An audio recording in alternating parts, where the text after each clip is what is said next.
Hey folks, this is Kalani. There are a lot of different ways to gear up in Season 2 of Midnight, more than we've ever had before, but one of the easiest, most accessible and most upgradable option comes from your Spark of Tides. Everyone can get these sparks very easily and they can be used to create item level 331 gear with a little bit of time and effort. The process does tend to confuse players a bit though, so we're going to go through how to get your Sparks of Tides, how to use them to craft high item level gear, and how you can upgrade that gear into some of the best loot in the game. Now before we jump in, be sure to hit that like button and subscribe so you never miss another video.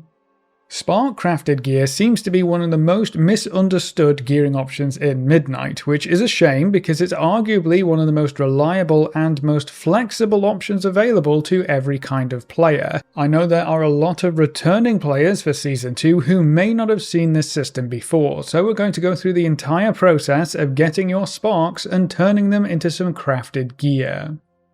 Getting sparks is super simple. There are 3 weekly quests that can offer them as a reward for completing them. The Unity Against the Void weekly quest in Silvermoon, which lets you pick and choose what kind of content you want to take part in. Trailing Xalatath from Varisa in Silvermoon asks you to collect Fading Void Whispers, which can drop from dungeons, delves, treasures and rares. And then Turn Back the Surge on the Coiled Isle asks you to complete 3 Cursed Surges, which are special events in the Coiled Isle zone that you can see on your world map.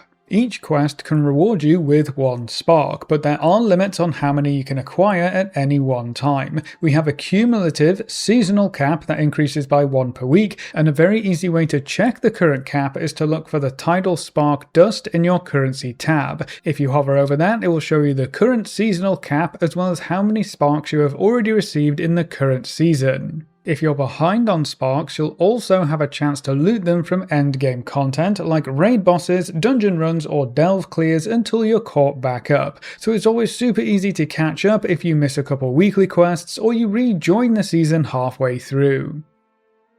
So we now have a few sparks, but how do we turn that into gear? This is going to depend on if you want to craft your own gear or not. To craft your own gear, you'll first need to level up your profession to about 50 and learn the recipe that you want. Most epic recipes are locked behind profession specializations, so you need to spend some profession knowledge in the appropriate spec and nodes. For example, to craft a 2-handed sword, you'll need to unlock the weaponsmithing specialization in blacksmithing, head to the left towards the blade section and put enough points in there to unlock the first point in long blades, which will give you the recipes for Spellbreaker's Blade, Blood Knight's Warblade and Magister's Mana Sword.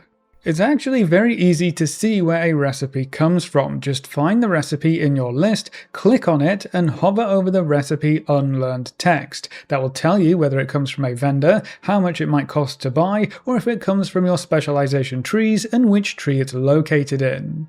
Each piece of gear usually requires 2 sparks to craft, but 2-handed weapons require 4 sparks as they cover 2 gear slots. So when you have the recipe learned, gather up all the materials you need, plug in your sparks and you're good to go. You can craft your own gear. Now the next step is to craft that same gear but at the highest rank possible. Crafted gear goes from rank 1 to rank 5, and the higher the rank, the higher the item level. So our goal is to always craft spark gear at rank 5 where possible. And it's much easier to craft at rank 5 than you might think. There are 5 main ways to increase your crafting prowess. The first is to just use higher ranks of raw materials. Here's my 2-handed weapon craft using the lower tiers of materials, and then when we plug in the higher tier, you can see the massive jump. This is why many crafters require the higher materials if you're getting an order made. They make it so much easier to reach rank 5.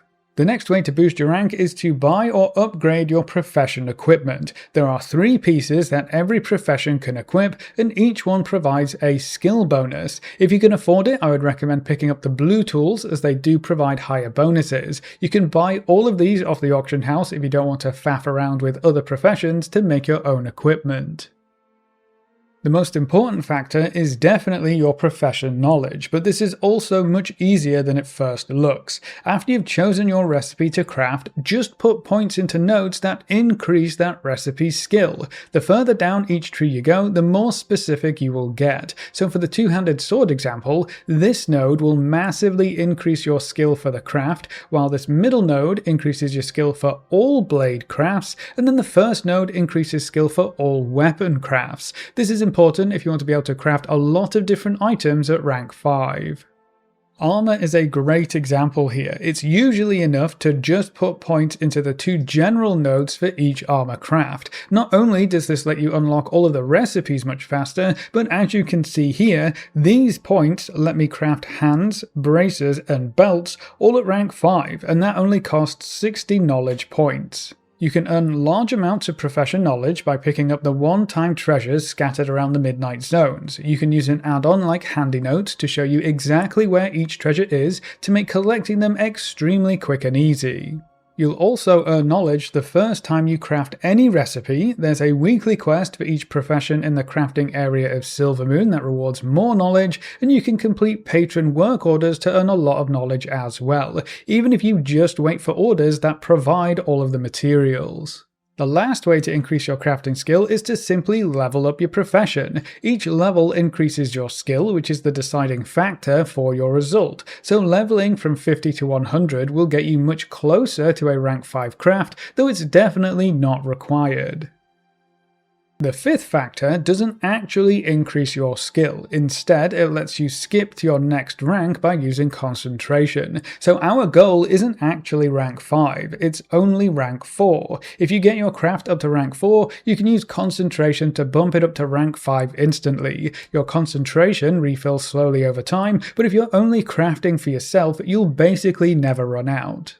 Combine all of that together and you can craft your own gear at rank 5 very easily. The best part about this though is that you only have to do it once. Professions don't really change as the expansion unfolds, for better or worse, so setting things up now will let you craft your own gear right away in Season 3 as well. Now if you don't want to do any of this, you can still use your sparks to get some easy gear upgrades by visiting the crafting order clerks in Silvermoon. Just find the item that you're interested in the menu, gather up all the materials, making sure to grab the higher tiers of materials where needed, plug in your sparks, and you're good to go. You can either send the order as a public order, a guild order if you're in a guild, or a private order to a specific person. Now public orders give you 0 control, so you could get back an item at any rank. You could get a rank 5 craft or you could get a rank 1 craft, at which point you may as well just do it yourself. So I would recommend you never send public orders as they are currently implemented. This is probably one of the weakest parts of this entire system, and it'll be interesting to see if they ever allow us to actually put rank requirements on public orders in a future patch or expansion. Guild or private orders let you set a minimum rank requirement, which is much safer. If you're in a guild with crafters you can trust, feel free to set it off and hope someone fills the order. But for most players, you'll need to rely on private work orders. You'll need to find someone in trade chat who can craft the item you're after at rank 5, then just send the order to them by entering their name in the private order box. Just bear in mind, most crafters will ask for a good chunk of gold, especially towards the start of a season, so it can be cheaper in the long run to set everything up yourself. Now, whether you're crafting yourself or setting up crafting orders, you'll want to make sure you're using a missive. You can add these down at the bottom as an optional crafting reagent, and missives let you choose the stats on your gear, so your crafted gear can always have your best in slot stats. You just need to remember to add in your missives. Another way to add additional power to your crafted gear is by using embellishments. These are added in the same way as an optional crafting reagent. Different embellishments will provide different effects, and some are better or worse for different classes, so I would double check your class guides on Wowhead or Discord, as they usually have a section for your spec's best options. You can only equip 2 pieces of gear that have embellishments on, so you can only use 2 of these effects at a time, but you can equip as many pieces of crafted gear as you want, a full set if that's your jam, but only 2 pieces can have embellishments on them. A lot of folks seem to be confused by that, which may be one of the reasons players aren't using their sparks for some easy gear upgrades. But all of this time and effort only gets us to item level 305, which doesn't sound very impressive, does it? I agree, but how does item level 331 sound? Quite a bit better, right? The real power of this crafted gear comes from the fact that it can all be upgraded by using crests. 80 hero crests will take you up to item level 318, which isn't too bad, but then 80 myth crests will take your gear all the way up to item level 331, which rivals some of the best gear in the game, and all it takes is a couple of sparks and some crafting know-how.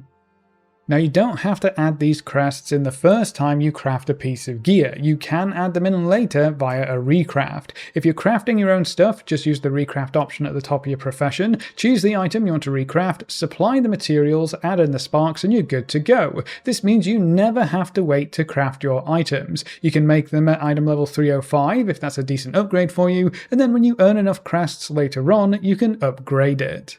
For a crafting order, you'll need to make a recraft order instead, which is again at the top of the menu. Plug in the item, materials and crests, and if you're doing a private order, you'll need the name of a player who can complete your new craft at rank 5.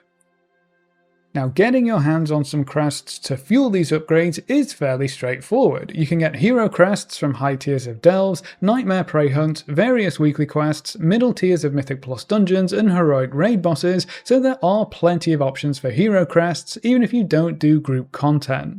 For myth crests, the options are a bit more limited. The fastest way to earn them is by running Mythic Plus 9 or higher keystone dungeons. You can also get them from raid bosses on Mythic difficulty. After you reach rank 4 in the new Delve seasonal track, tier 11 bountiful delves will reward you with 5 myth crests per run, up to 20 per week. So these big upgrades are available to solo content players too, it will just take you a bit longer to get there.